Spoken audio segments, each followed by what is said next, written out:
L'aliment le plus important dans la Rome antique était le pain.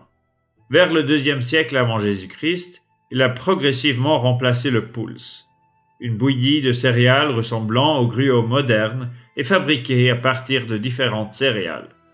Bien que le pulse n'ait pas complètement disparu de la cuisine romaine, le pain s'est imposé comme l'aliment de base.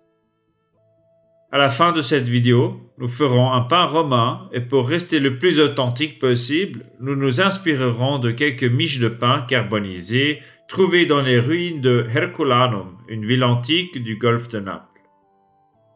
Tout comme Pompéi, cette ville a été ensevelie sous la lave et les cendres lors de l'éruption du Vésuve en 79 après Jésus-Christ, ce qui a permis de la conserver. Ce qui était une catastrophe mortelle pour les habitants de la ville antique est une véritable aubaine pour les archéologues et les historiens.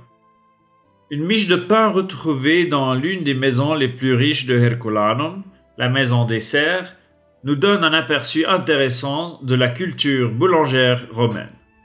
La miche de pain retrouvée est ronde et divisée en 8 sections. Cette subdivision facilitait la rupture du pain. Sur l'un des 8 segments, un tampon a été imprimé avec l'inscription « Kelleris quinti grani veri servi » en français « de Keller, esclave de Quintus Granius Verus ». Ce cachet a également été retrouvé sur plusieurs autres meules, mais pas sur toutes. Aujourd'hui encore, on n'est pas tout à fait d'accord sur sa signification. Il pourrait avoir indiqué le nom du propriétaire de la boulangerie ou de son assistant, ou avoir distingué le pain destiné à être consommé de celui destiné à être vendu. Une autre possibilité envisagée est qu'il ait été utilisé en quelque sorte comme une marque de qualité pour empêcher les imitations. Les scientifiques du British Museum ont analysé les ingrédients de la miche de Herculanum et ont été en mesure de reconstituer une recette authentique et de préparer un pain très similaire. Il était composé de levain qui, contrairement à la levure de bière telle que nous la connaissons aujourd'hui, était très répandu chez les Romains en tant que levain de boulangerie.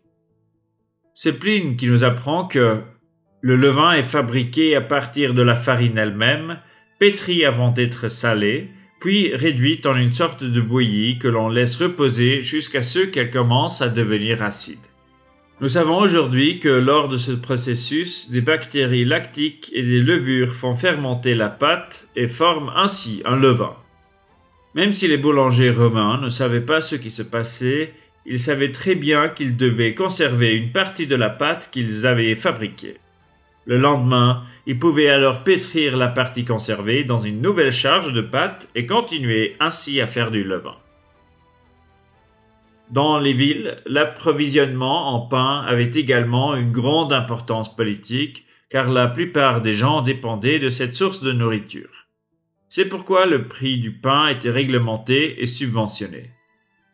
À Rome et plus tard à Constantinople, les citoyens recevaient même des rations de pain ou de céréales gratuites. Le pain de Herculanum était fabriqué dans une boulangerie professionnelle. De telles boulangeries sont devenues de plus en plus importantes car à mesure que l'importance du pain en tant qu'aliment augmentait, les gens ont commencé à acheter leurs produits de boulangerie chez des professionnels plutôt que de les faire eux-mêmes à la maison. Très vite, le pain n'était plus simplement du pain.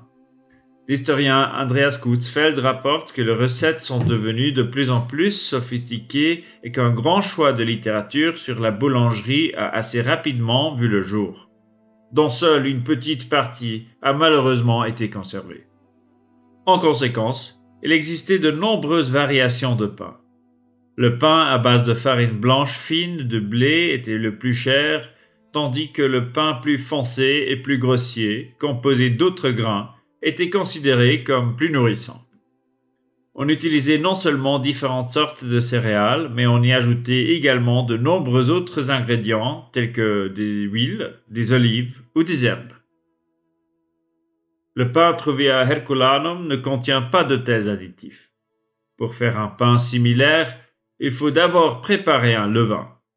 Pour ce faire, on mélange une partie de farine et une partie d'eau et on laisse reposer ce mélange pendant 5 à 6 jours dans un récipient couvert et dans un endroit chaud.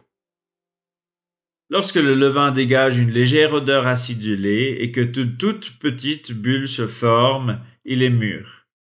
On ajoute alors un demi-litre d'eau, 400 g de farine d'épeautre, 400 g de farine de blé complet, une cuillère à soupe de farine de seigle et une cuillère à soupe d'huile d'olive et on mélange soigneusement le tout. La pâte doit ensuite reposer pendant environ 45 minutes dans un endroit chaud et humide, puis être pétrie une nouvelle fois en ajoutant éventuellement un peu de sel. La pâte est ensuite placée dans un moule à gâteau ou sur une plaque ronde et entaillée sur une profondeur de 2 à 3 cm de manière à obtenir 8 parts. Avant de mettre le pain au four, la pâte doit encore lever pendant environ 1 heure. Ensuite, il peut enfin être mis au four préchauffé où il restera pendant 25 minutes à 220 degrés. Nous vous recommandons de manger votre pain romain encore chaud. Il est délicieux avec du moretum, une pâte à tartiner à base d'herbes, d'ail et de fromage frais. Vous trouverez une recette dans notre vidéo sur la nourriture dans la Rome antique. Savourez votre pain romain, mais gardez en même temps un œil sur les volcans à proximité.